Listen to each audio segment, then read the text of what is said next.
All right. We're in for a long one here, guys, so buckle up. Marathon. 3 episodes of The Bear. Remember the time we needed a martini after one? Still do. We might need a refill during this review. Yes. But let's see. Yeah.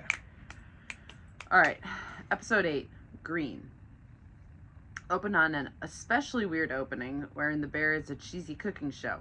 Sydney is the host, and she tells us our dish will be a complete and utter failure. It then starts raining on her indoors, and the show goes off the rails.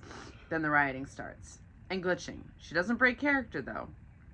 This must have been interesting to film. What in the Breaking Bad? Yeah, there's this, like, blue teddy bear.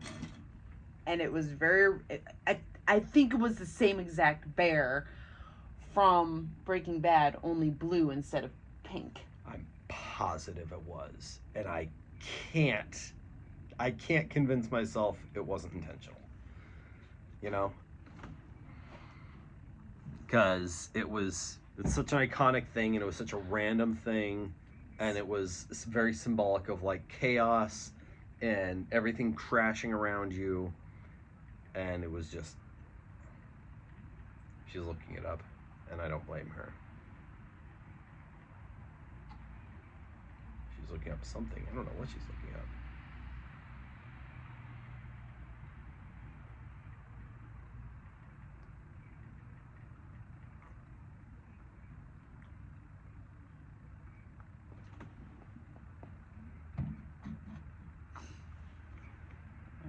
All right.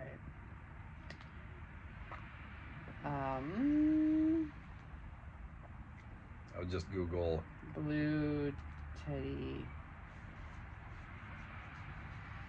bear. What do you Google? Because you can't Google the bear Breaking Bad, because they'll just come up with the teddy bear. There won't be any connection to the bear, the show. Pink.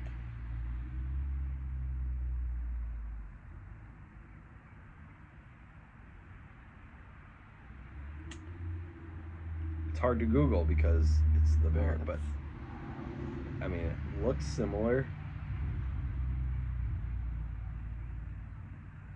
I don't know. Might have to do a deep dive onto that later, because we really got to keep this moving. But certainly for us, since Breaking Bad is kind of what inspired us doing this, man, did it stand out, and it really seemed like a Breaking Bad reference. And again, what does it mean? Just chaos and things forgotten in the chaos of everything, like the stuff left behind, which you could say comes back around in the very last scene of the last episode, where you get buried in so much chaos and drama, and you forget about the simple things, the real life stuff. I don't know. I feel like there's something there, but let's keep going. Yeah. We finally get the wake up scene from the first episode, but she's not awake. She's transported to a stage where it's snowing on her and there's no audience. Which I think that's actually going to come back later. Mm-hmm. She runs out and doesn't appear to be making progress. Turns out her... You're running. And you're not running. You're like... No, dude. Turns out her mom died in a plane crash, and this entire show is in the Breaking Bad universe. That's my headcanon. Does the timing of it work out? Uncomfortably nearly. No, because she was 5 when her mom died. Mm-hmm. Right. And she's how old, and when did that show come out? She probably... It ended in 2013. That was probably 2000... Let's call it 2010. 11? Okay, so she's 5 in 2010. So she would have been 10 if she's 25 now. No, she said she was 5 when her mom died. Right. I'm saying in 2010, she would have been... If she's 25 now, she would have been 10 when that episode came out. So that doesn't track. Right. She said she was... That's what I'm saying. Okay. Great. Yeah, get off this. Alright. She runs out and she doesn't appear to be making progress. We hear a ticking noise and she finally wakes up. Another Groundhog Day reference. I Got You, Babe. Plays over a montage of bills and foods and a title card. Title card! After that, she finally calls Shapiro. She opens by thanking him and then declines the offer. He's visibly disappointed, maybe even distraught. She apologizes and he doesn't take it well. He tells her it's a truly idiotic decision, staying on a sinking ship and not letting her skills grow. He wishes her the best and hangs up. And I'm just like, dude, take the fucking L, man. Like, take the fucking L. And like, you're talking to someone who's already gone through this process of opening a restaurant. I know where my, well, yeah, but also I know where my mind went. I'm assuming yours went there too, with a bad experience with the manager when you said you were turning in your 2 weeks notice. Like, that's what I thought of. And it wasn't even like that in the show because she never worked for him to begin with. But it's like, I'm not going to work for you. And then he's the one to burn the bridge? Like, really? Yeah. You're that immature? Yeah, I did have that experience. It was the strangest thing. I was completely bowled over by how my boss handled it. Because I didn't have any ill will at all. It was, for me, the decision was, I can't do personal injury anymore. Right. It's not good for me. It's not good for my family. It stresses me out. And I gave them 3 weeks. It was weird, man. But yeah. And actually my mind didn't go there, but like,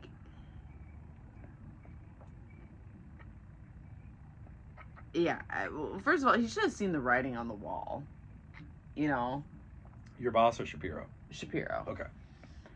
Because she was dodging his calls. She wasn't committing. But I'm like, how?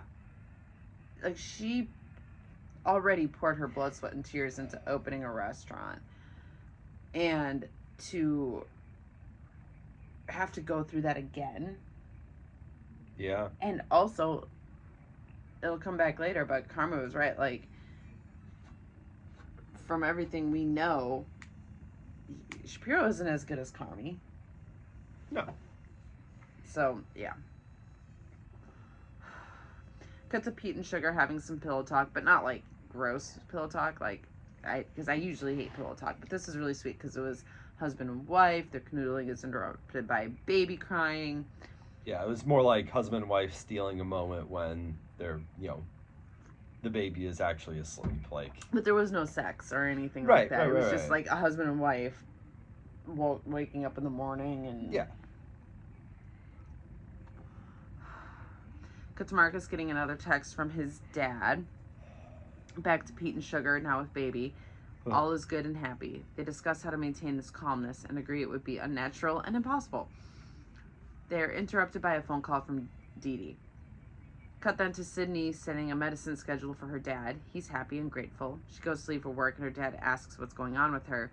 She insists she's good. He doesn't believe her, but lets it go. Let's say 18 hours to go, or was there a missing 100 in there? Nope.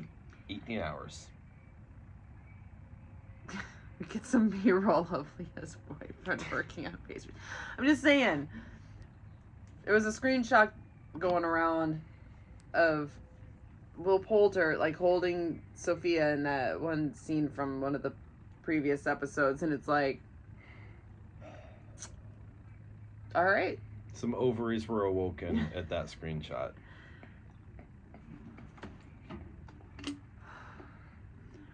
The dude's fit right now. Like, he was kind of a scrawny little bitch when he hit the scene, and he's kind of filled out. And, hey, props to you, sir. So, while he's working on pastries, Marcus is considering meeting up with his dad, but he chooses to stand him up at a restaurant. Luca finds what I think is Mikey's old recipe book. Cut to Luca greeting Tina. She's down because she can't drop the last 30 seconds with her pasta. He tries to think of advice, but she's already done all his suggestions. He describes the mental block he had with Wagyu. He says you don't get rid of the pressure. The pressure itself is what makes you perform.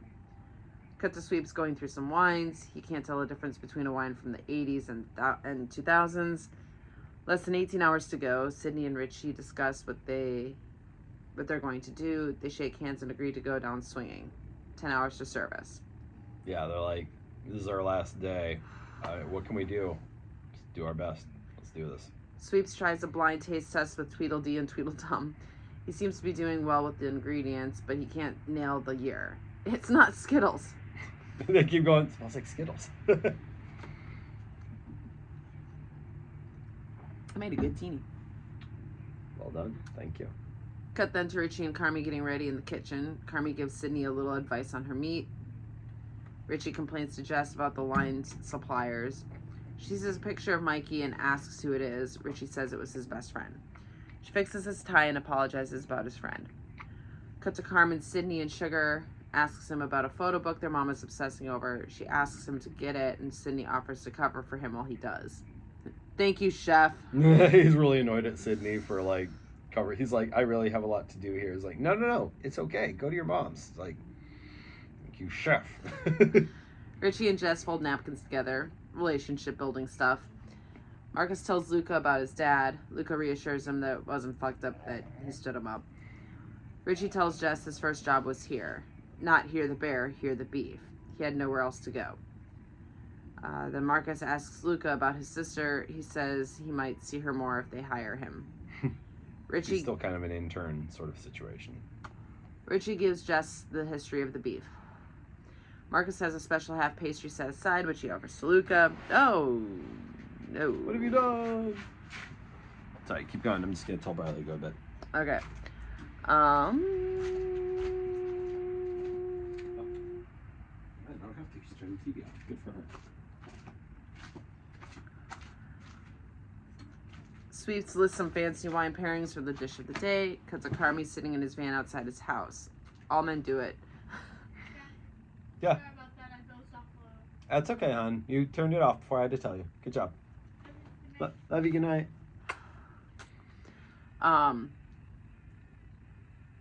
He calls Claire. He can't remember the last time he was there. She says it was probably Richie's birthday when Donna tried grilling a pizza and burned her favorite, and almost burned the house down, and she lost her favorite green sweatshirt there. That was okay. They chat and both seem happy. They hang up and Carmi seems confused by her number when she suddenly calls back and says it's amazing that he's going to see Donna since it's so hard for him. He says this episode's really starting to inform everything that happens in the finale, actually. Now that I'm hearing it out loud. He says he was going to call her back to tell her she's wonderful. Then go find my sweatshirt. Cut to Richie and Jess. Richie asks if he shared too much about his life. She seems to be having fun with his awkwardness. Just kiss already. They don't. Spoiler. He notices her tie is off and fixes it after asking permission. You know, I think that's so sweet. Again, it's going back to that kind of real life sort of thing. Like in a very scripted show, he would just do it. But this show is so true to life. Yeah. That and this isn't like a woke thing. Like, I mean, that might have informed a little bit. It might have informed society. Yeah. But it made it more true to life in this show. Like, so it didn't feel like they were, Illinois. It didn't feel like they were making a statement. It's just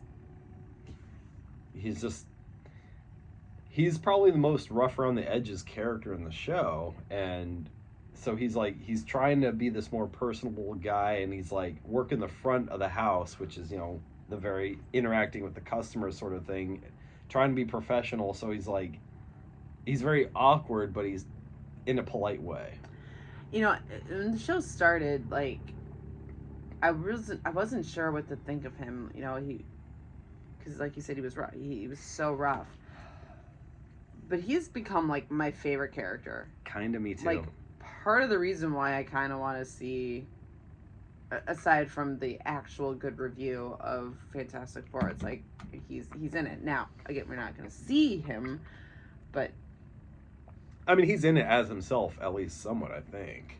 yeah, at least in the beginning. Yeah, I don't know if it's flashbacks or whatever. Yeah, but he's so good. Everything we've seen him in, he's been phenomenal. And clearly he didn't get going until he was older. Right, yeah, I've never seen him until Andor. And he was an asshole in Andor, so, you know. Yeah. He was kind of the same character, actually. Yeah, but I feel like he's one of those guys where, like, if you met him in real life, he would be just, like, the sweetest guy. Probably very down to earth. Yeah. Get that impression. Cut to Sugar taking a phone call from Margie. They're late on a payment. Sugar is stressed. We're so fucked. The front store crew work on their pacing. Neil is self-conscious of his tattoos, and Richie asks for a moment to talk to him privately. What is that fucking sound? Is it this? It's like, it sounds like a mosquito. Right. It might have been this because, you know, it's a liquid igniter and it's like blowing. I don't know. That's the only thing I can think of. There's this kind of sound. I kept wanting to do this. No, but it's like out there in the ether. It's not in your ear. Neil is intimidated by the fanciness, and Richie tells Neil this is his house, and their job is to make everyone else feel comfortable, not the other way around. Well done, Richie. Yeah, and he's like, "You're beautiful, man." Yeah. It's just like, it's so sweet. The way everyone treats Neil is just so funny to me. Something about spoons and Tina. She forgot a box of spoons outside. Sydney goes outside to get the spoons that Tina had forgotten and sees Jimmy stalking around outside. Computer walks inside and talks to Sugar. They see that things are going surprisingly well. Sounds like Sugar advocated for keeping Marcus, and Computer says it was a good call. They're doing well on all fronts, but they're almost at ceiling. Sugar scrambles to find for ways to keep operating. They can pay people with what they make day by day. Computer asks, "Why would you keep it going?" She looks at pictures of everyone. Meanwhile, Carmi finally approaches the house. He knocks and the episode ends. Okay. All right. Episode 9, Tonnato. The, what's the word? Penultimate episode. So he knocks. Donna answers and they awkwardly hug. She asks if he's in a hurry and if he can sit for a second. He is in a hurry, by the way. He wants to leave, but she guilts him into staying for a second. Cut to Sydney approaching Jimmy, asking what's up. Jimmy asks if he let her down, shutting off the hose. She says it's more like the other way around. Sounds like Jimmy has given up hope. He advocates for life outside the restaurant. Sid says her mom was an actress. What's she doing now? Oh, nothing. She passed. So I think that kind of informs that dream that she had where she woke up on stage, right? For sure. Because she's like, her mom was an actress. She did like local stuff, but you know, she remembers like being a kid and you know, people like in her apartment, people coming over all in costume and stuff. So like theater was very much part of her life. Yeah. Through her mom. So that informs that dream where she was on stage, right? Mm-hmm. And I think also maybe to a certain extent, like that cold open where she was doing like a cooking show. It was so performative. Right. She's kind of in a weird limbo between her life and her mom's life. Mm-hmm. Jimmy says it's been a pleasure to watch Sydney grow, especially with Carmi being the way he is, and Sydney's a professional and better than this place. Says he's surprised she didn't take the first opportunity out of here. Interesting take. Did he sick Shapiro on her? Also, he looks very gaunt. Yeah, he does. Like, He's always had those, like, the chubby, jowls. the mobster jowls, you know. And it I don't know. No, his hair is, like, huge, and he looks very gaunt. So, we know he's selling the house, and it's like, well, is he selling the house because he's hemorrhaging money because of the restaurant? Or is there something else going on? Right. Now, spoiler, we don't get any definitive answers by Yeah. the end of all of this. But Mm-mm. Carmi walks his old house. Crucifix sighting. He focuses on what I think is Mikey's old chair. 11 hours to go. Luca and Marcus work in pastries when Marcus's real older buddy Kyle, Chester, right, walks in and asks for a signature because he's the one, he's selling the house. Selling what else? Marcus's house. So Marcus needs to sign in order for the sale to go through. And where is Marcus moving to? Or is it his mom's house? It was his mom's house. Okay, got it. Donna goes through the photo album with Carmi and asks who he remembers. They're all jagoffs. That was your aunt? She was a jagoff. Is your cousin? They see a picture of Jimmy, and honestly, I think that picture was probably like an actual picture of Oliver Platt. Probably. At some like premiere or something with, because the girl he was pictured with was explained as his first wife, Gail, but like she kind of looked familiar.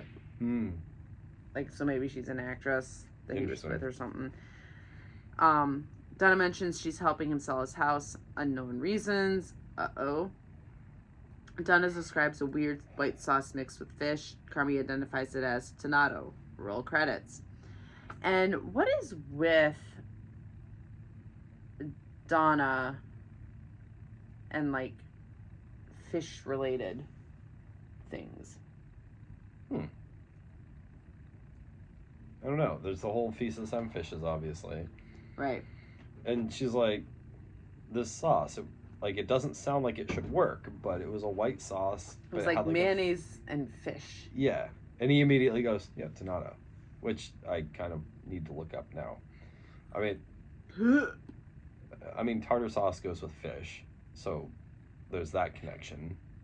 She said it was roasted red peppers in this white sauce that was like mayonnaise and fish, and it looked disgusting, but it was delicious. Yeah, I have to know. Sounds like my nightmare. It does sound like your nightmare, but I can't help but be interested. I'm not making it for you. Donna gets emotional at a picture of... No, not her mom. Oh, was it not? No. I took a guess. No, I think it was a picture of her and Mikey. Oh, okay. And Carmi gets awkward and wants to leave. She says she's just nervous because she thinks about her kids. She asks for one more second and tells her she's proud of who he is. Tells him. She tells him she's proud of who he is. And she's sorry for who she was. And she wrote some things down that she wants to read to him. He humors her. He's sitting there like, kind of doing this is the 12 steps. She said she's been sober for almost a year. This is her making amends. Yeah. Step of, yeah. She reads off what amounts to her confession and a bunch of apologies. I'm sorry, Carmen. I'm so fucking sorry. That is exactly what Carmi said to Claire. Mm-hmm. Yep. She talks about hearing about his life from other people, but she doesn't know him. And he doesn't know her, and it's her fault. Carmi is getting emotional now. She takes full responsibility. She basically apologizes for Mikey's suicide because she blames herself. There's a lot of that going around. Jamie Lee Curtis is acting. She says she's trying to get better. She's been sober almost a year. It's just a start. She asks if she can be a part of his life again because she misses him. She tells him she loves him. And Jeremy Allen White is acting as well. So he's really struggling. He says he's sorry he wasn't there. He says he loves her. Doesn't actually say she can be part of his life. He asks if she's hungry. She offers to make something. No, Mom, I'm going to make you something to eat. And that scene was so powerful. Yeah. I don't think he's actually made her something to eat since the show started. He keeps, in the Seven Fishes episode, he kept offering to, like, do this or that. But she was kind of like, no, I got it, you know? Yeah. And you could see in that scene, she wanted to insist, but she let him do it. Right, because she wants to go back to being his mom, and this is him going, no, let me introduce myself to you. That's how he does that, because he's a chef. And just the acting in that scene was so incredible. And it went so far beyond the words. You know, it was in the emotion, it was in the eyes, it was in the little motions. The shaking. Mm-hmm. Like, how can you, like, yeah, I could do this, but it looks fake. Right. The way they were doing it was so real. This show, I'm not one for dramas. And, you know, obviously... This is billed as a comedy. It's billed as a comedy, which is in itself comedic. I'm sorry, it's funny at times, like life is, but this is not a comedy. It's so weird. I can't even call it a dramedy. No. It seems like a straight up drama, but I don't know. And that's not really our genre, but it speaks to us. And I think it's just because it's just so well acted. It's just such a microcosm of humanity. If Jamie Lee Curtis doesn't get like an Emmy nod for that scene alone, like one of the special guest actress or whatever. Yeah, she should. What even is she? She's not even like a... Is she a side character or is she like a guest star? Is that a guest star? Is there a guest star Emmy? Is that a thing? Yeah. Oh, really? Yeah. Forrest Whitaker got one for Andor. Really? Yeah. Huh. Which I think Andor probably got a little snubbed at the Emmys for the Emmy nominations, but Forrest Whitaker got a guest star nomination, and the director of that episode of Andor. I know exactly which episode you mean. Yep. Good. I don't know what it's up against. Like, I saw the list, but Oh, have the awards not happened yet? No. Oh, okay. The nominations just got released. Oh, wow. Okay. So, I don't know. None of the other directors for, like, episodes rang a bell for me. Okay. But I'm like, I don't think I need to see any of the other episodes, because that was television brilliance. Yes, it was. But anyway, cut to Marcus still signing stuff for Chester. Okay, officially sold. Chester meets Luca. It's weird. The beef team meets with the mentor, Rob Reiner, who's pitching his franchising idea. Albert. Albert. Yeah. 3 locations. Right. Abraham seems weirded out by the idea because the mentor is putting himself as part of the team. They excuse the mentor so they can discuss as a team. Back in the kitchen, Luca and Jess watch Tina work. Yeah, they basically... Luca goes to Jess and he's like, hey, can you have her fire up a pasta dish? So she starts doing it. Carmi checks the fridge and starts cooking for Donna. He decides to cook a chicken.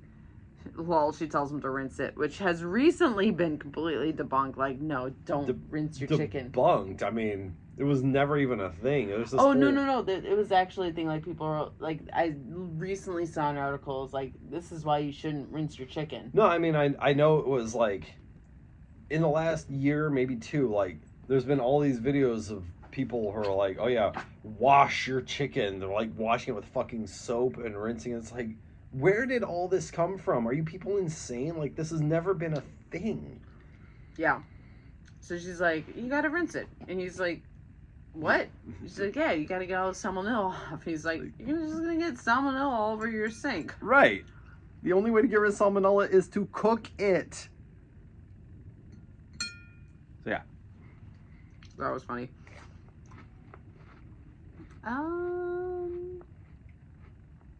I knew Chester was gay. Yeah, that was weird. He discusses his sexual frustration with Sydney, who somehow has time for this. Yeah, Chester has a hotch for Luca. Yeah. And I don't think Luca feels the same way. I don't think so. I sure hope not.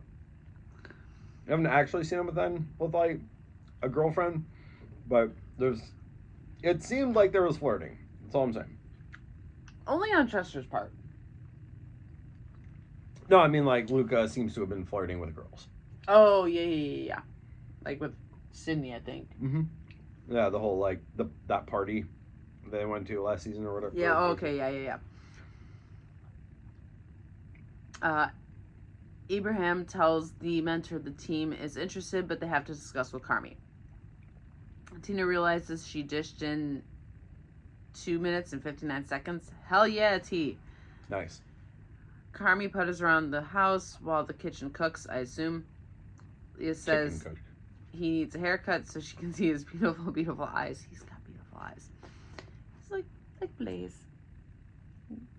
Dude does have beautiful eyes. Blaze. And way too long hair. But Carmi's is all like, and Blaze's is... Just, he's got my hair. It just falls. There's no wave. There's no character to the Hitchborn hair. It just... Blaze is the same way. Or Isaac is the same way. Yeah. But Isaac pulls off a buzz cut really well. Kid looks fantastic with a buzz cut and the little front up thing. Yeah. Dude, Isaac is such a handsome little boy. Mm-hmm. And he's already a lady killer. And he's completely oblivious. Completely. He has eyes for mama.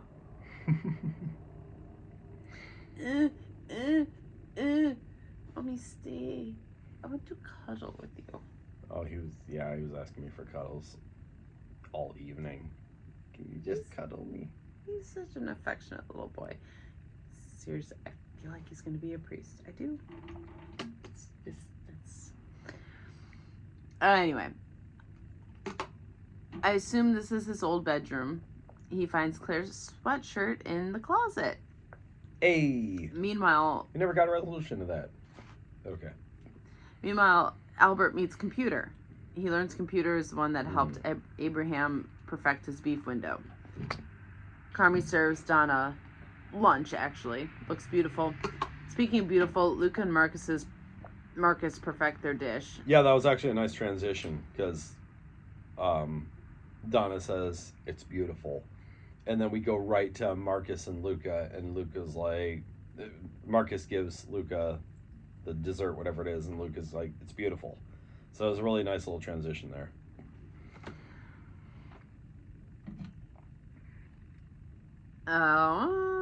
Yeah. Chester wants to hang with them after work. He wants to go to Hooters. What's Hooters? It's his favorite restaurant. Okay. Gay or straight, everybody likes boobs. That's all I'm saying. Meanwhile, Albert pitches to Computer the franchised beef window idea. He's interested. Also, suck Jimmy's balls. Jimmy's just honking the horn. And Computer's like, no, you have to come out here and listen to this. And Jimmy's like, no, fuck you. Suck my balls, I want to go. Albert's like, he's making a pretty good deal. I think you should go suck his balls. Meanwhile, Sugar gets a call from a reviewer from Food and Wine. It'll be published sometime. The call ends. Sugar smiles. Cut to Richie greeting Carmi coming back. Where you been? I went to Mom's. Oh, haha. No, really, I made her lunch. That's nice. Richie tells Carmi that Jimmy is looking for him. Also service in an hour. Carmi goes into the freezer. Oh, no. He calls Jimmy. He leaves a voicemail. Jimmy isn't picking up. He says he saw a picture of Jimmy when he was Carmi's age. He thanks him for looking out for them back then. It wasn't easy, but it means a lot. And he apologizes for fucking this place up after Jimmy believed in Carmi. Call me back. I know how to fix it. Fuck, is Jimmy dead? That's my going theory. It was just about the end of the episode. Between this episode and the finale, we took a 3-second break. Said predictions, and I said I think Jimmy's dead. All right. Almost service time. Sugar interrupts the kitchen. She tells them about the review. Well, no, they didn't review it, but they loved it. They're about to release their list of best new chefs, and this is so interesting because, of course, everyone's going to kind of think it's Carmi. But Carmi looks at Sydney, so I'm like, okay, it's going to be Sydney. Right. And that's kind of what I thought they were going to do. Because everyone's been raving about her scallops. Mm-hmm. It's Marcus. And I love it. Because I love it. Honestly, have we seen any chef from a food standpoint make more progress than Marcus? No. No way. So it makes total sense. And he's, the sole proprietor of, their dessert menu. Mm-hmm. So, of course, it would be notable that he is in control of that. And he's been perfecting the art. He's been getting all this advice. It totally fits. And that was just a huge win that he needed after losing his mom. The stress with his dad and having to sell the house. Yeah. Good for you, Mark. These people are my friends now, and I'm just really happy for him. Richie calls him the best new dickhead.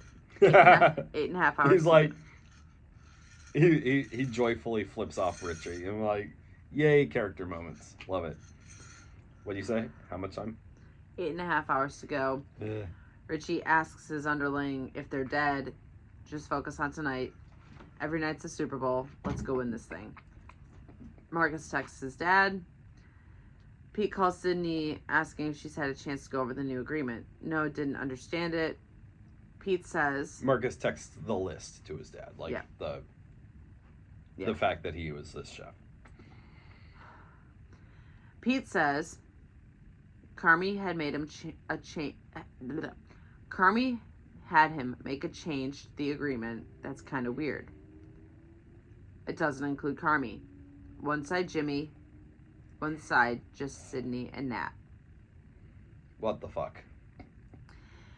And this was probably one of, again, I'm going to say, we're talking about that Andor episode, but this, on a completely different level, but I would say this is probably one of the best episodes of television I've ever seen.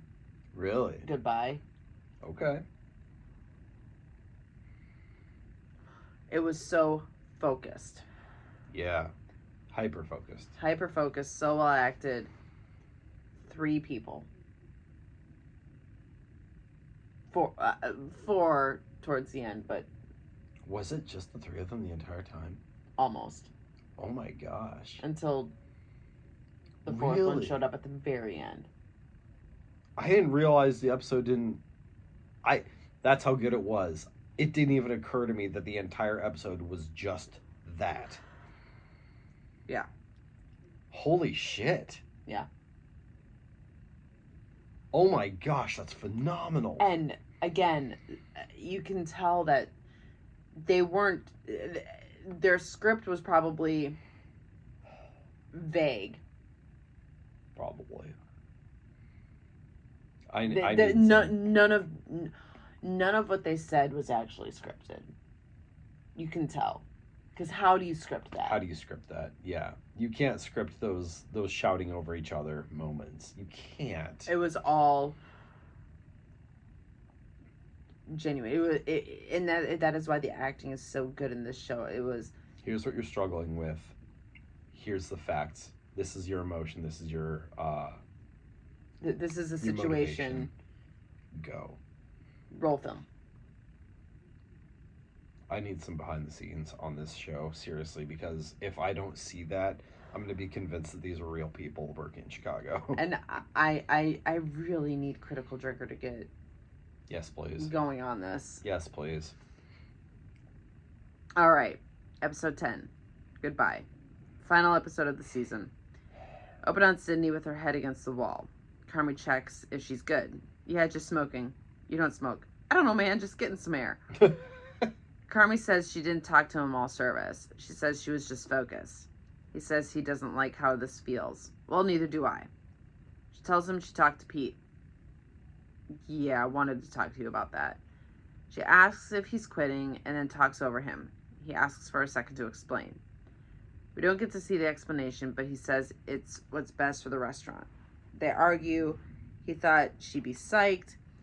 He says he'll get the restaurant profitable before he leaves. There was a commercial break in there. Did he explain anything to her, or did he just go right into, I think this is what's best for the restaurant? I kind of think the latter. Okay. Yeah, because the way this episode was very, like, really these last 3 episodes were very one-to-one to one-to-one. There wasn't that explanation gap. So, yeah. I think you're right. I wrote that we didn't get to see the explanation, but no, I think he just said, I think this was best for the restaurant. I think that was his next line. Yeah. So Sydney gets agitated. Turns out she does smoke. I mean, not well. Carmi helps. Oh, yeah, that's the stuff. Like, this is his first cigarette in months. Yep. And he had that. And again, I know it's so well acted. Like, I don't know if this guy smokes or not in real life, but, like, that was... That was me. That is me first at smoke. 6 o'clock, or I guess 9 o'clock on a Saturday during Lent. No, not even. That's your first cigarette after giving birth. Fair. Not right after. Well, no, obviously. I said first cigarette after giving birth. That's not what I said. All right, so she tells him to explain. He says he cooks so he doesn't have to do other things, like an escape. He admits that he doesn't love this anymore. He feels like he doesn't have anything to draw on anymore. He says, you love this. He says he puts hurdles in the way of his own success. He gets irritated and says she can't act like she didn't want to get the fuck out of here. I've known Adam for a very long time. She apologizes for not telling him. They shout apologies at each other a whole bunch. He says he has to remove himself from the restaurant to stop himself from being like this. He acknowledges that he's a self-sabotager. But he says working for Adam is a great opportunity, but he and Sydney are better than Adam is. He says Sydney is everything Carmi can't be. She has it all. Everything good at The Bear started with Sydney walking in, and any chance it has of surviving starts and ends with her. I believe in you more than I've ever believed in myself. Why? Because you're the bear. Sydney gets emotional and says she needs him. Richie comes out and asks WTF, and Sydney tells him through her tears that Carmi's quitting the restaurant. Carmi says he's retiring. Richie's smirking. You're retiring? You're 12.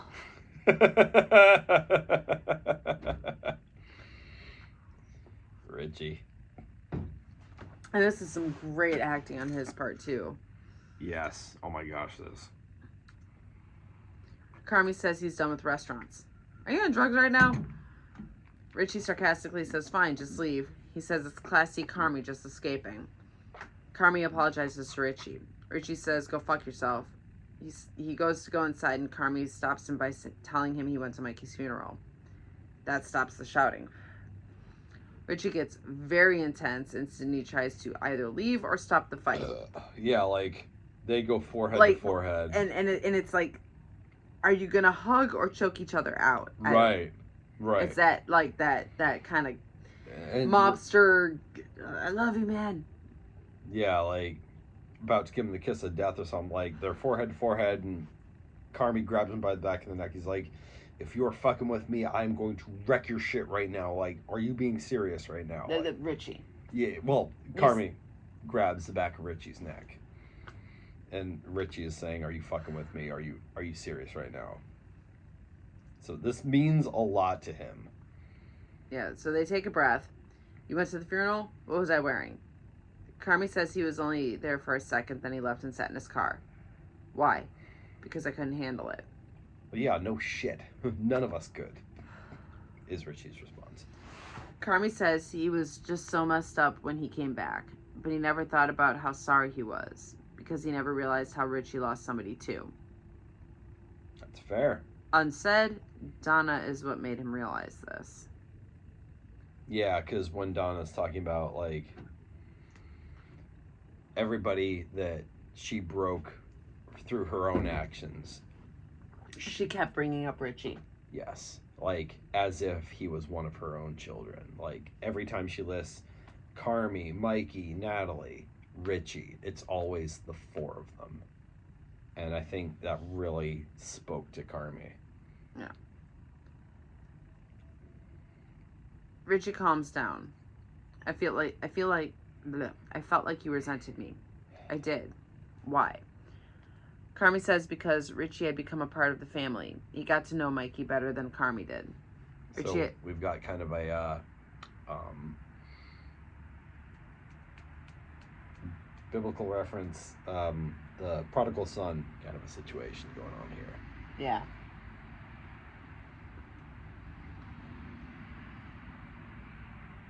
Richie admits he was frustrated that he couldn't figure out what was wrong with Mikey. He stayed at the beef to keep an eye on him. He felt like he failed. Carmi said he didn't. Richie says he thought that's why Carmi didn't go to the funeral. That causes a break, and they share a smoke. Also, Sydney partakes, and they scoff at her poor smoking abilities. Richie says he resented Carmi too. He loves Carmi's family, and they love Carmi. Carmi says the family loves Richie, but Richie counters that it's different. Man, you're an idiot. I know, but I'm working on it. That's why I feel like I have to go. Richie admits that he missed Carmi while he was gone. He recalls hanging with Mikey on a road trip, and Richie would think, this must be what it's like to be Carmi. And Carmi admits he was jealous. He brought a cookbook just to be like Carmi.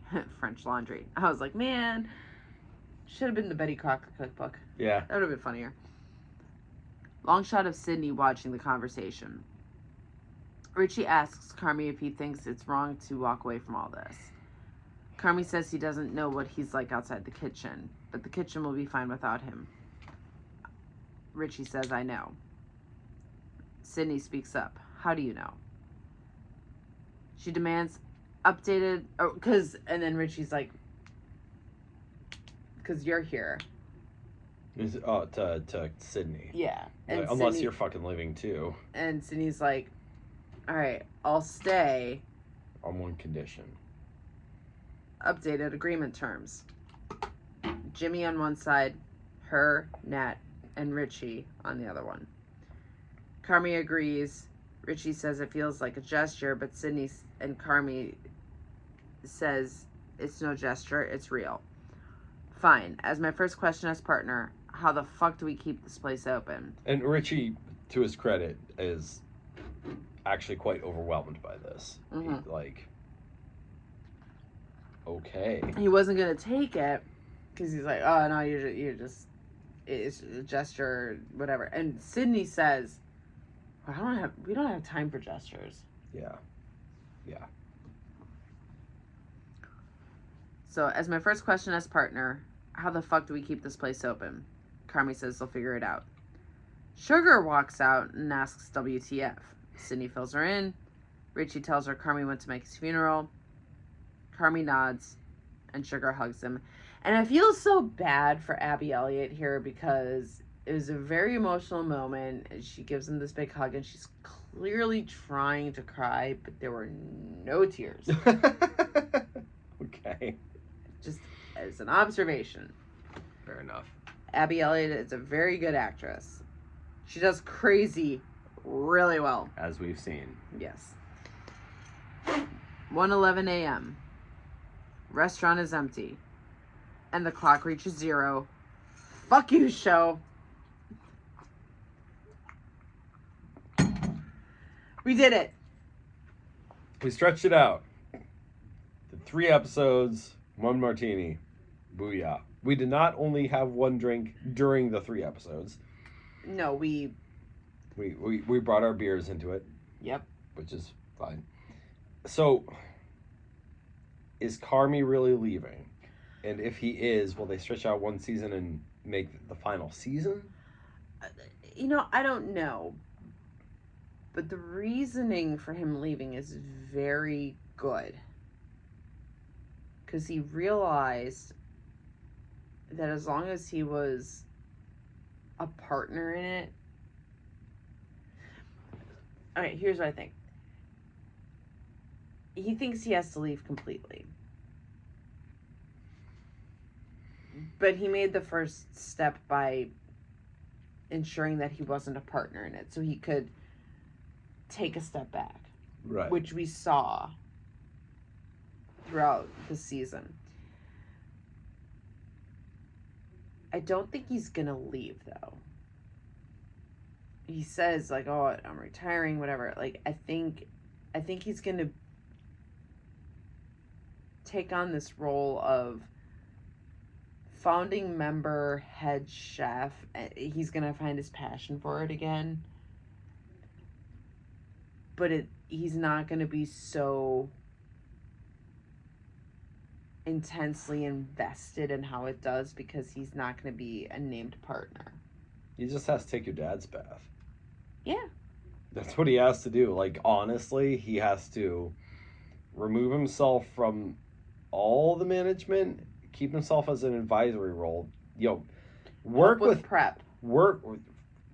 Help with prep and work with Nat on kind of the back end, because he said himself he's going to find a way to make it profitable before he leaves. Mm-hmm. But he's not going to leave.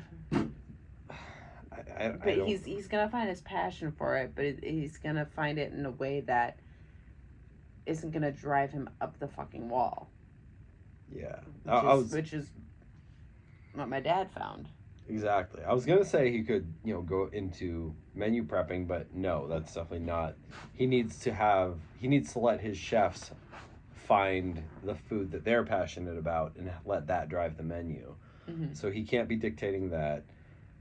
He can work on the financials, the maybe hiring, whatever. He cannot work on the financials. He's bad at math. Well, okay. Hiring, maybe?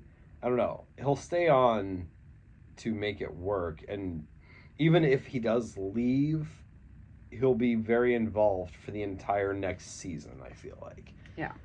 The question is, will he actually leave? And if he does, will it end the show? That I'm not sure about.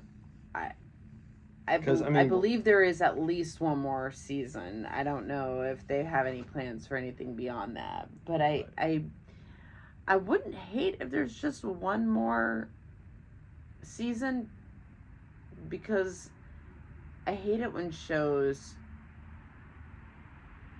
jump the shark. Right. And I think it would if Carmi left the show. Yeah, and the thing is, Jeremy Allen White is such a...